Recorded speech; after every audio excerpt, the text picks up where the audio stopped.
Sasa mganga wangu leo nimekuletea bonge la surprise. Yaani bonge la nani? Kuna mteja wetu hapa kaja, ana shida kibao. Kwa hiyo nataka umhudumie. Unajua? Bila kujua wewe ushinde na jambo lolote. Kwa hiyo nimekuletea mgeni hapa. Mradi umtibie mambo yake.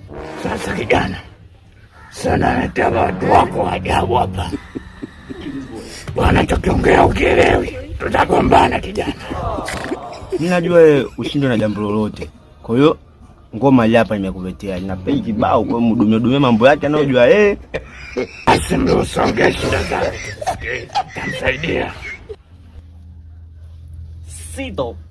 Mama yangu. Unaelewa tukiongea? Sasa si mganga na unaelewa kila lugha, sababu usichukilo yeye nini? Nishakwambia sitewa kipala kilingeni kwangu. Ongea tukusikilize mara ya mwisho. Sido of Nuna. Sogeza.